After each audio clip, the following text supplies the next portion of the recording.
సభకు జైభీములు. Manyashri visionary leader Shri Nara Chandrababu Naidu గారికి, తెలుగు ప్రేక్షకుల అభిమాన మాలధార పవర్ స్టార్ పవన్ కళ్యాణ్ గారికి,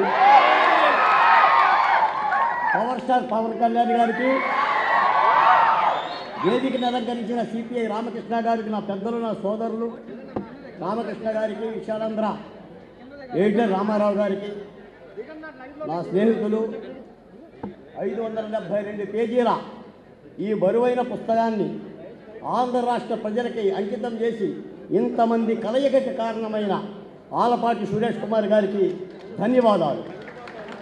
మిత్రులారా, కవిని గన్న తల్లి గర్భంబు ధన్యము, కృతిని కొన్నవాడు మృతుడుగాడు అంటాడు కవి సామ్రాట్ గుర్రం జాషువా. ఒక కవిని కన్న తల్లి ఆమె గర్భమే ధన్యము. ఈ కృతిని ఎవరైతే స్వీకరిస్తారో, ఈ కావ్యం బతికున్నంత వరకు ఈ కృతిని కొన్నవాడు కూడా మృతుడుగాడు. ఇది ఒక చరిత్ర. నిన్న అమరావతి మహిళల ఉద్యమాలు, పోరాటాలు చూసిన తర్వాత నిన్న ఒక మాట విన్నారు. ఉయ్యాలలో బిడ్డలకు జోలపాట పాడే అమ్మ, ఉయ్యాలలోని బిడ్డలకు జోలపాట పాడే అమ్మ ఉద్యమాలలోకి వచ్చి జై కొడితే ఎలా ఉంటుంది అని.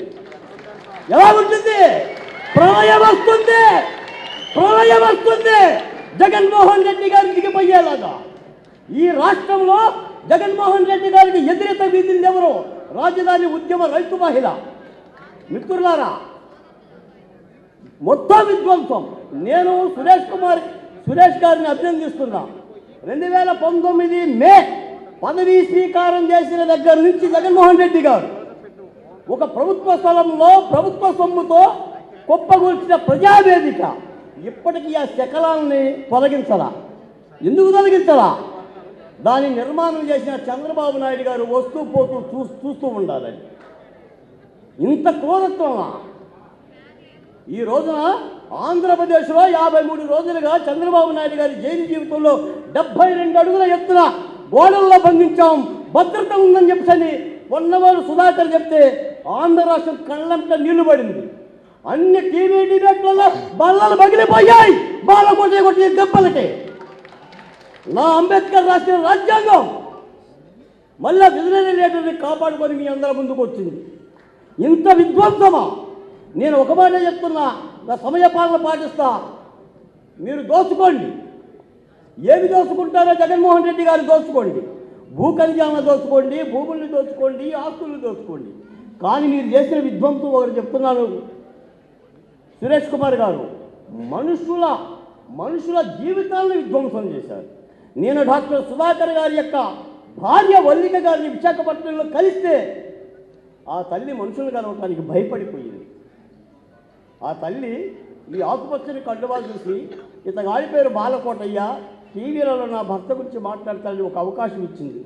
మనుషులు చూడాలంటే ఆ డాక్టర్ని ఫోన్ చేసి వేధిస్తే ఎవరు? దీనికి కారణం ఎవరు? ఈ రాష్ట్ర ప్రభుత్వం కాదా? జగన్మోహన్ రెడ్డి గారి కాదా? ఒక ఒంగోలులో నూకానమ్మని అంగన్వాడిని చంపితే అదే చచ్చిందా? లేదు వెంకటేశ్వర రెడ్డి అన్నా, ఇంకోసారి డాక్టర్ కానీ. ఎవరు దీనికి కారణం?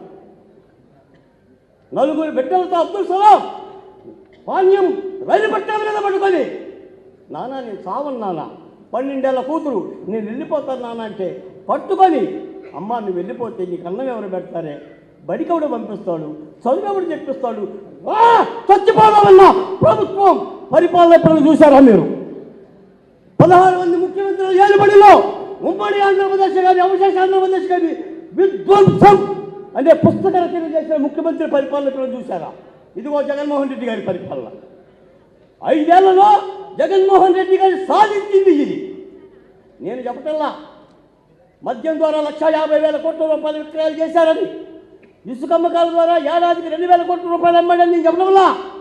విద్యుత్ ఛార్జీల ద్వారా 8 రకాల ఛార్జీల ద్వారా ఏటా 50,000 కోట్ల రూపాయలు మన మీద భారం వేశాడని నేను చెప్పడం వల్ల, ఈ రాష్ట్రంలో గంజాయి దొరుకుతుందని నేను చెప్పడంలా, డ్రగ్స్ దొరుకుతుందని చెప్పడంలా, కోవిడ్లో మరణాలెన్నో కూడా లెక్క పెట్టలేకపోయామని చెప్పి నేను చెప్పడంలా.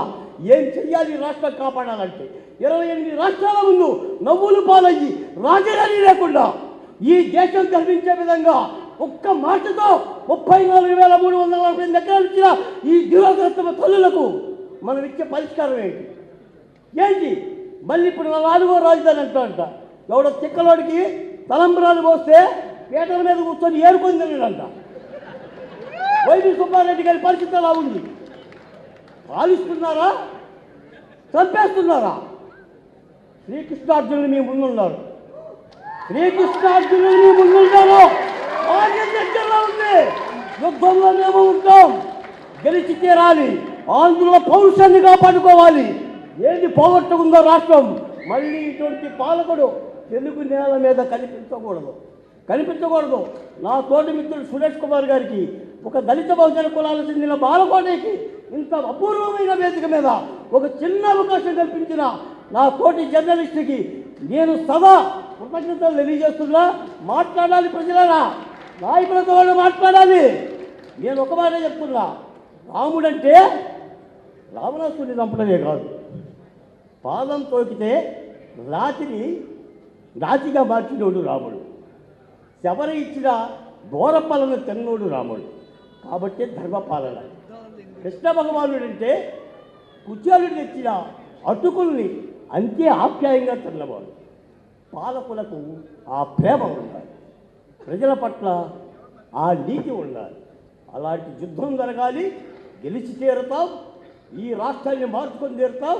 నాకు ఇచ్చిన అవకాశానికి మరోవారు ధన్యవాదాలు తెలియజేస్తూ సెలవు తీసుకుంటున్నా. జై భీమ్, జై అంబేద్కర్.